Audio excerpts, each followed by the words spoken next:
Irmãos, eu convido a igreja a se pôr mais uma vez sobre os seus pés. Queria convidar aqui o diácono Jean, vai ser o canal de bênção para as nossas vidas esta noite.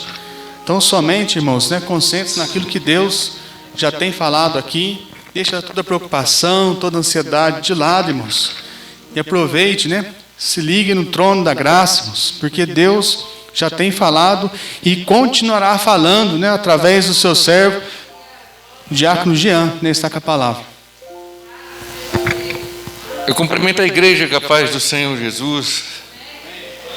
Pode se assentar, irmãos.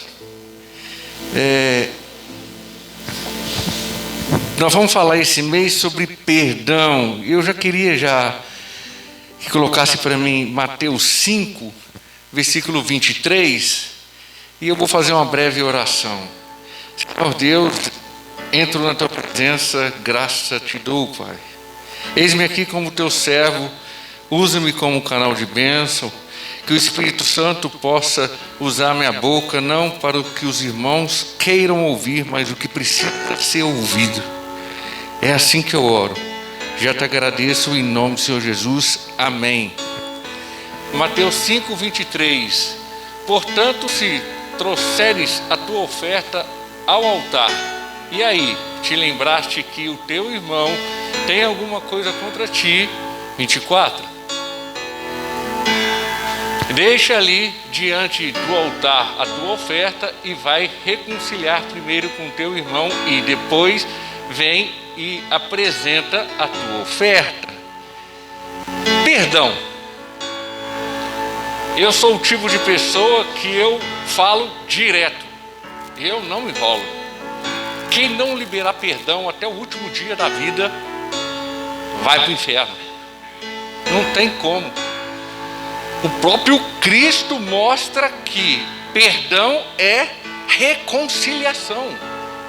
E se você não reconcilia com seu irmão, não está reconciliando com Deus. É impossível você reconciliar com Deus e você ter uma rincha com teu irmão. Perdão é algo que a Bíblia mostra em quase todas as suas passagens. É uma desigualdade que é superada, é uma diferença que é rompida entre as pessoas. Todos nós não somos perfeitos. Jesus entrou na vida de cada um de nós para trabalhar os erros da nossa vida. E se nós temos erros e Jesus está nos perdoando, quem somos nós para não perdoar o nosso próximo? Então, se perdão é reconciliação e está aí, mostrando para nós, reconciliação não é algo que você vai fazer só entre você e Deus, é também com relação ao teu próximo. Presta atenção, que interessante, no primeiro livro da Bíblia, e eu vou dar duas referências e depois vou entrar no Evangelho. Em Gênesis 27, entre os irmãos Jacó e Saul, Rebeca, a mãe deles, faz Jacó enganar o próprio pai, Israel, para que recebesse a bênção no lugar de Saul. E depois, no versículo 32, do capítulo 32 e 33, há um encontro entre Jacó e Saul, e Jacó pede perdão para Esaú. Ali já está mostrando o perdão entre irmãos. O perdão não é algo só para uma pessoa, só para o perdoador. É também para aquele que perdoa. Em Gênesis 37 até os 50, o foco da vida é José. E lá, o centro sendo José, os irmãos dele pegam ele, vendem ele, e ele vai parar no Egito. E você, analisando do capítulo 41, quando José se torna governador do Egito, tendo oportunidade de José fazer algo para os irmãos dele, ele vai lá, reconcilia com os irmãos.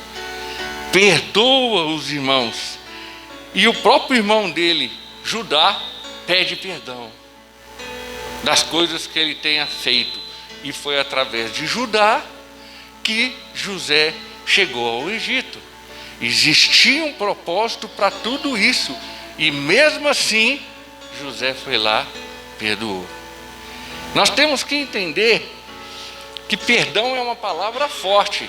E é uma palavra que tem que vir do coração. Olha que interessante que em Mateus 18, do versículo 21 ao versículo 35, a parábola do credor incompassível. É uma parábola muito conhecida por muitos aqui. Jesus fala, o reino de Deus é assim, existiu um rei, e esse rei estava de frente com um servo, e esse servo foi cobrado 10.000 talentos, algo impagável, impossível de ser pagado por uma pessoa, impossível. E ele vai lá, se prostra, pede perdão, e o rei vai lá, perdoa. Aí esse servo encontra com outro conservo, e esse servo fala, você me deve 100 denários. Algo simples de ser pago, mas o conservo não tinha essa condição. Aí vai lá o servo, lança ele na cadeia, faz ele pagar. Se ele não pagar, ele vai ficar pro resto da vida. O que acontece com isso aí? O rei vai lá e fica sabendo e pune ele. Presta atenção no versículo 35. Coloca o versículo 35. Fazendo favor.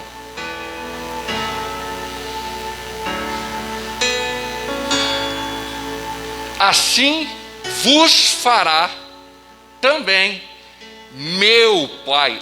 Olha o que Jesus fala. Meu Pai Celestial.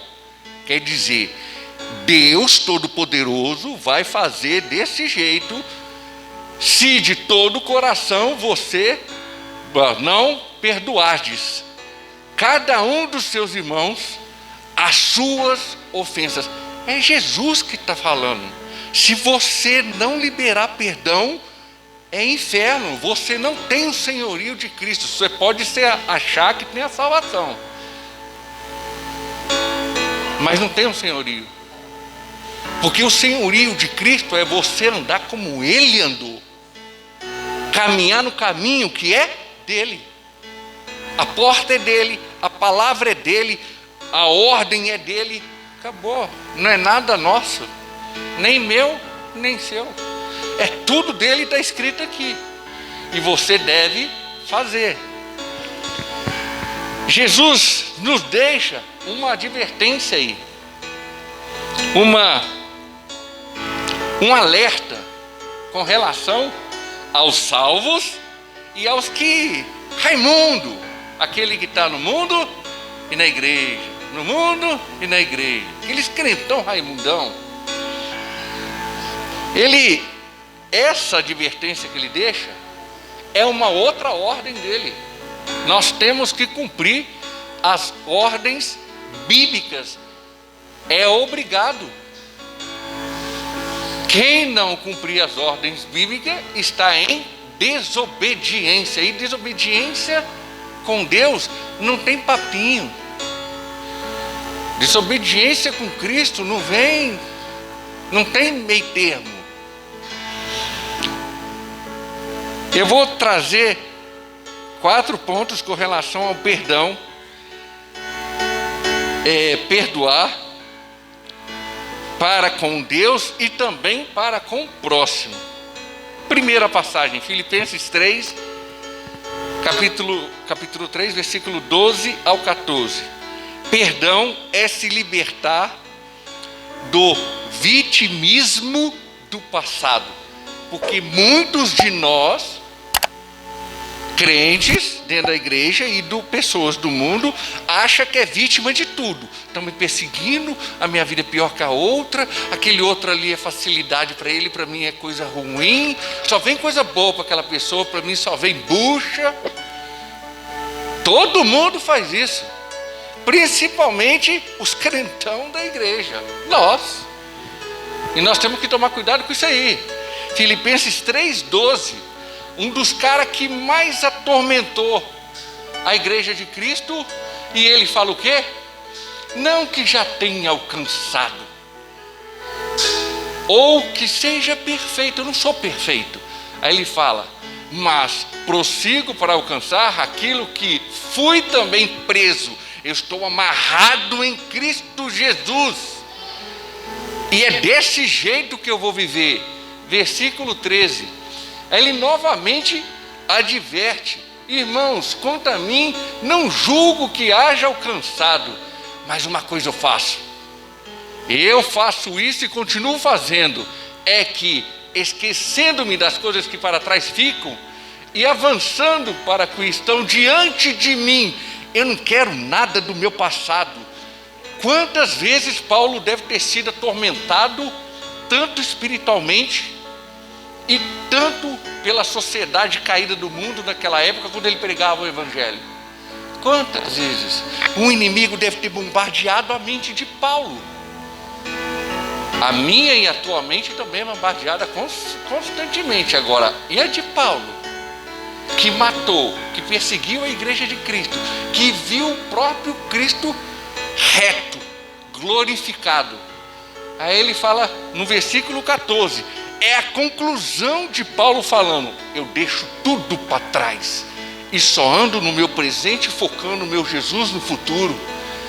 Prossigo para o alvo pela prêmio da soberana vocação do que Cristo, Deus, convocou ele através de Cristo Jesus. E ele fala assim: eu quero isso, aceito isso e continuo.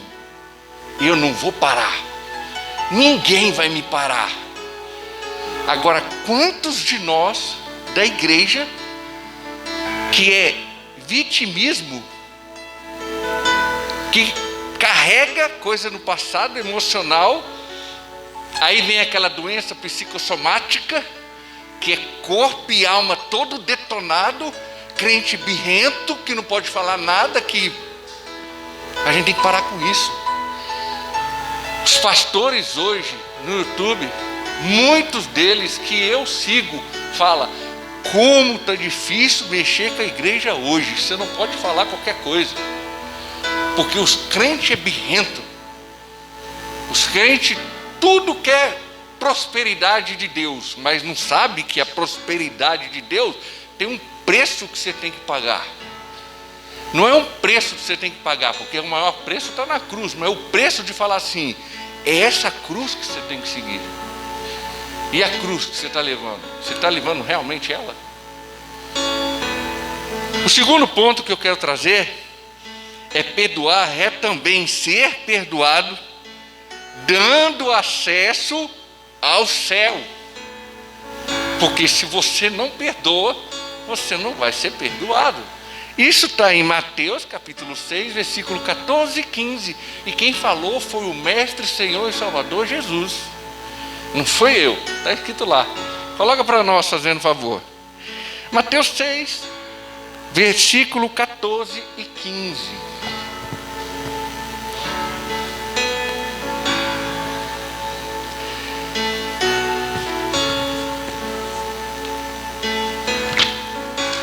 Mateus 6, versículo 14 e 15. Diz o seguinte: porque se perdoardes aos homens as suas ofensas, também vosso Pai, mesmo termo que ele coloca lá, em grego, vosso Pai celestial vos perdoará a vós. Aí ele no versículo 15 coloca uma contraposição daqueles que são salvos, daqueles que acham que são salvos, daqueles que acham que estão dentro da igreja e não fazem as coisas certas. Se porém, uma advertência, não perdoardes aos homens as suas ofensas, também vosso Pai vos não perdoará as vossas ofensas. Checkmate. O 15º versículo é condenação. Deus não vai perdoar aqueles que a gente não engole, não desce redondo. Porque cada um de nós tem que respeitar o próximo, não eu com relação a só vocês, mas também eu com relação ao próximo que está lá fora. Porque se você não perdoa o teu próximo que está lá fora também, já era. Não é só dentro da igreja, isso vale para todos os lugares que cada um de nós for. O próximo ponto é perdoar. Não é deixar emoções e sentimentos que brotam do coração e que impedem a graça em alcançar eu e você. Porque se a gente não perdoa, as bênçãos de Jesus não vêm. Se eu não perdoo o meu próximo, dentro da igreja ou fora da igreja, não interessa. As bênçãos de Jesus travam nos lugares celestiais, que onde elas estão. Ele não vai liberar bênção para quem é birrentinho e não perdoa o teu próximo. Aonde está isso? Hebreus 12, versículo... Eu quero ler o versículo 14 e 15, mas está no versículo 15. Eu quero ler o versículo 14 também. Hebreus 12, 14. Segue a paz com todos. Ó, já começa aí. E a santificação, sem o qual ninguém verá o Senhor. Se você não segue sua paz com todos e não se santifica, que é um processo, não adianta. Você não é discípulo de Cristo. Aí fala aqui, ó, tendo cuidado de que ninguém se prive da graça de Deus. Privar da graça de Deus, como assim? E de que nenhuma raiz de amargura plantada no coração, e birrentinho, não aceita falar alguma coisa e já faz beicinho, brotando, vos perturbe, e por ela muitos se contaminam. E aí? Vai contaminar muitos, que essa amargura vai brotar no coração daquele birrentinho, naquele crentinho beicinho. Nós temos que amadurecer e agora é a hora. Agora é a hora. Eu vejo, leio muito falando, os maiores teólogos falam, Jesus vai vir entre 10 e 15 anos no máximo. Está muito rápido. Só que a gente só acompanha uma rede social bem baixa. Eles não. Esses caras lêem o dia inteiro. Todo dia, toda hora, os caras estão procurando informação. E está muito rápido. A gente está achando que eu não vou ver Jesus. E Jesus está na porta. Jesus pode voltar a qualquer hora. Eu quero ir. E eu vou. Nada me prende aqui. Nada me prende aqui. Tem muitos de nós que não recebem as bênçãos, que eu volto a falar, por causa disso aí, ó, esse versículo aí, ó. E é o que eu falei, se você ver do ponto 1 até o ponto 4, eu também trabalho no progressivo. O primeiro ponto para libertar do passado, o segundo ponto para chegar à salvação, chegar ao céu, o terceiro ponto para receber as bênçãos de Deus, e agora eu vou chegar no 4. É no quarto que eu vou trabalhar em cima. Muitos de nós não recebem a bênção do céu por falta de perdão com relação a isso, ao passado, às pessoas que brotam no coração nosso alguma amargura de criancice, de birrentice, porque a gente não aceitou o que falou, que não gostou do que falou. Então, se não gostou do que falou e não aceitou o que falou, seja homem, seja mulher, para chamar uma pessoa no canto e falar assim, eu não gostei. Isso é maturidade. Como já aconteceu muitas vezes comigo. Quando você não gosta de uma coisa, chama a pessoa no canto e vai lá e fala, ó, não gostei, acabou. E é assim que resolve. E é assim que Paulo resolvia. É assim que Jesus resolvia. Checkmate, resolvido o problema. Algumas feridas de emoções, como eu falei, sentimentos, e fica aquele negócio no coração brotando isso aí. Agora, o quarto, perdoar é ter empatia. É olhar para o teu próximo e falar assim: e se fosse eu? E se fosse na minha pele? Colossenses 3, do versículo 12 ao 14. Presta atenção no que ele fala aqui nesses versículos. Paulo falando para a igreja de Colosso. Colossenses 3, 12.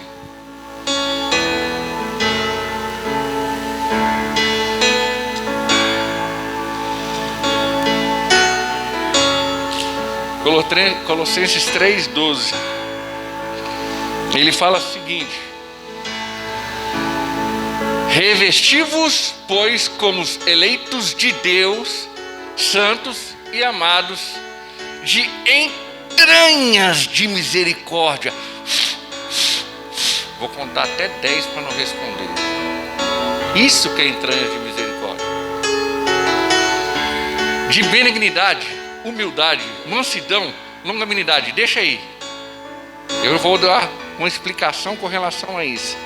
Presta atenção que aqui tem 3 elementos para quem segue Jesus e seja falado: esse é meu discípulo. Jesus olha lá do céu, Deus olha lá do céu e fala assim: esse é meu discípulo. O que que é? Eleitos, santos e amados. Se você é um eleito de Deus, você se torna santo, separado desse mundo, e se torna uma pessoa amorosa. Sem amor não tem perdão. Aí ele começa: entranhas de misericórdia. Entranhas de misericórdia é perdão. É você olhar para o teu próximo, contar até 10 e falar assim: não vou magoar, não vou chatear. E se a pessoa fez alguma coisa contra você, você fala assim: não, tudo bem, você está certo, e segue tua vida.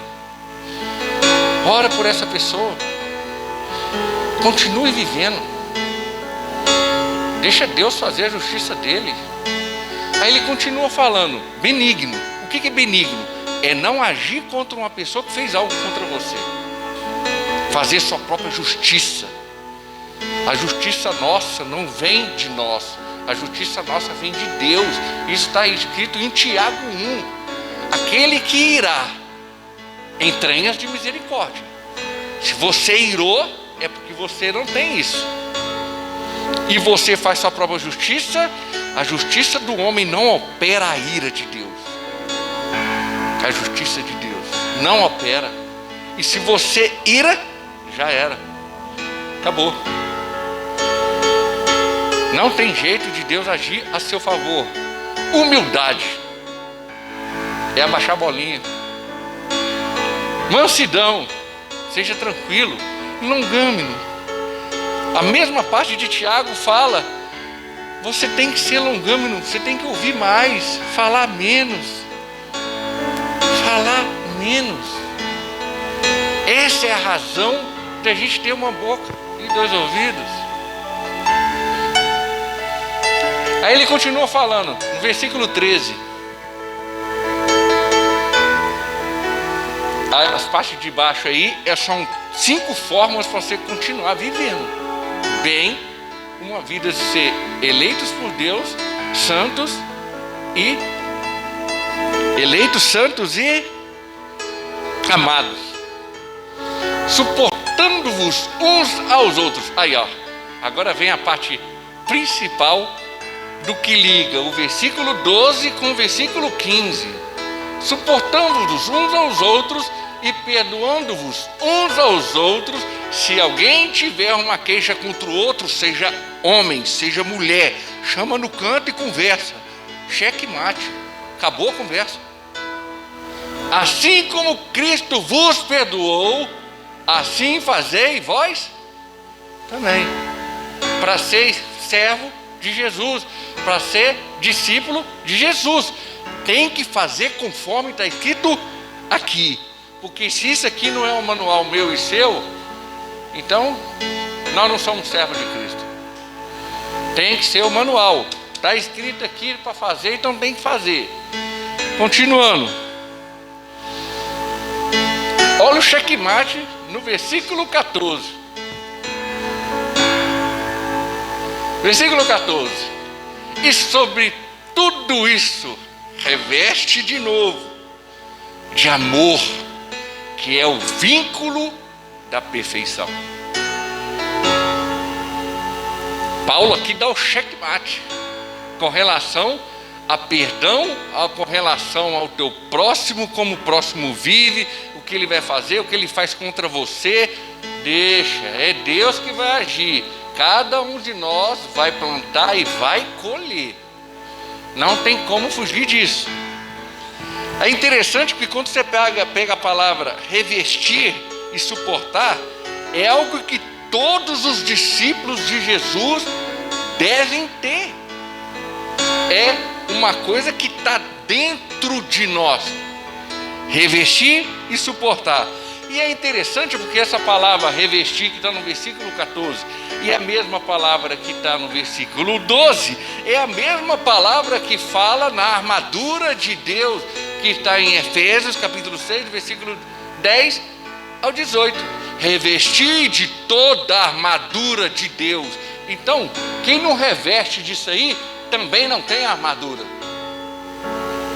Não tem a armadura de Deus, que também faz parte do fruto do Espírito Santo, que está em Gálatas capítulo 5, versículo 22.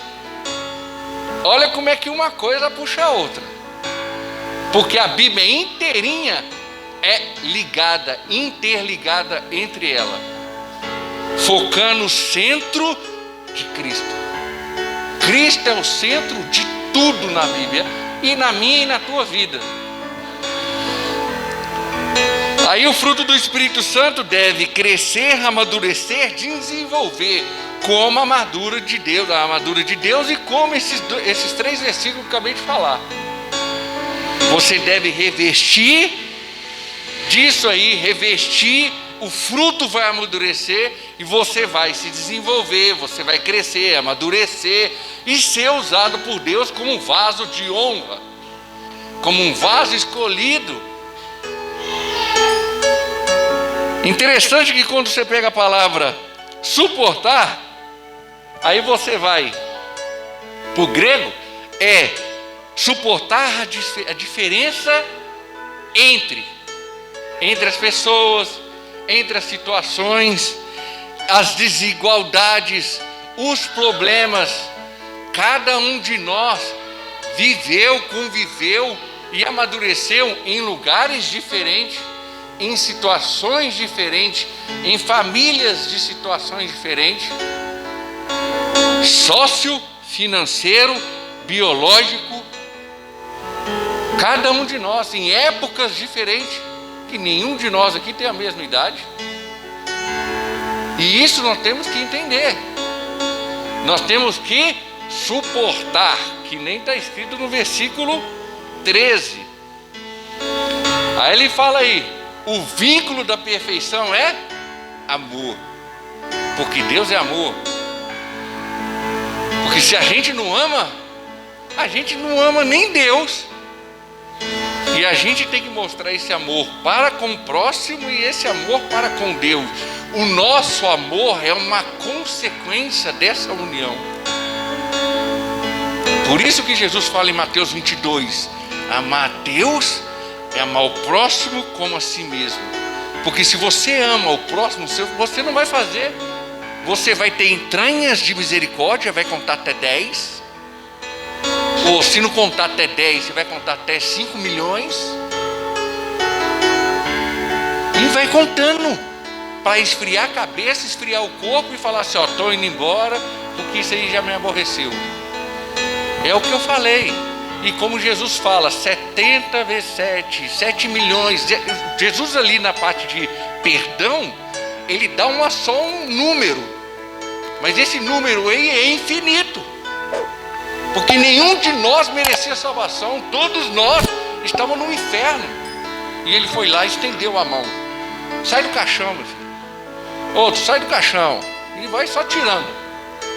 E tem pessoa que sopa a cabeça e acha que é igual a Bíblia ou mais que a Bíblia. E a gente tem que parar com isso. Isso vale para todo mundo. E para concluir, 1 Coríntios 13:13, coloca aí, fazendo favor. 1 Coríntios 13:13, a gente tem que ter essas 3 palavras. Através dessas 3 palavras a gente entende. Agora, pois, permanecem na fé, a esperança e o amor. Entre os 3, mas é o amor mas o maior destes é o amor. Aí ele fala aqui, esperança, ou permanecer na esperança, permanecer no amor. Quando ele fala em permanecer e esperança, não é esperar não. A palavra esperança na Bíblia é esperançar. Toda vez que você lê esperança na Bíblia, é esperançar. E esperançar é diferença de esperar. De esperar, a gente vai ficar de braço cruzado. Esperançar é continuar lutando, batalhando. A parte humana, até aqui, ó. E acho que eu tenho certeza que todos já leram a Bíblia. E eu já li 3 vezes a Bíblia. E eu pretendia ler esse ano e não consegui, por causa dos problemas. Mas, de capa a capa aqui, ó. Eu não vi um agir de Deus que não seja por impossível. Então, o possível nosso, nós somos obrigados a continuar, que é esperança. Esperança que Deus vai fazer algo, mas eu continuo. Esperança que Deus vai fazer algo sobrenatural, mas eu chego no limite, porque se eu não chegar no limite, não adianta. E permanecer. Permanecer o quê? Permanecer firme na rocha. E a rocha é Cristo Jesus. A fé, olha, presta atenção. A fé liga permanecer na esperança. E se você não tem amor para incluir nessa fé, já era. Porque a fé que liga o seu limite com o ilimitado de Deus. Porque Deus pode fazer qualquer coisa para qualquer um, até mesmo a parte humana. Mas Ele não faz, sabe por quê? Porque eu volto a falar, o ser humano é mimado demais. O ser humano é complicado demais. E quando Deus começa a fazer as coisas na vida dele, ele acha que é o bambambam. Ele acha que ele pode tudo. E em nome do Senhor Jesus, eu agradeço a oportunidade, pastor. Espero que vocês tenham entendido. E agradeço a Deus pelo estudo, pela oportunidade. Em nome do Senhor Jesus, amém. Amém, muito bom. Os irmãos querem receber essa palavra? Amém, graças a Deus. Deus continua abençoando o diácono Jean.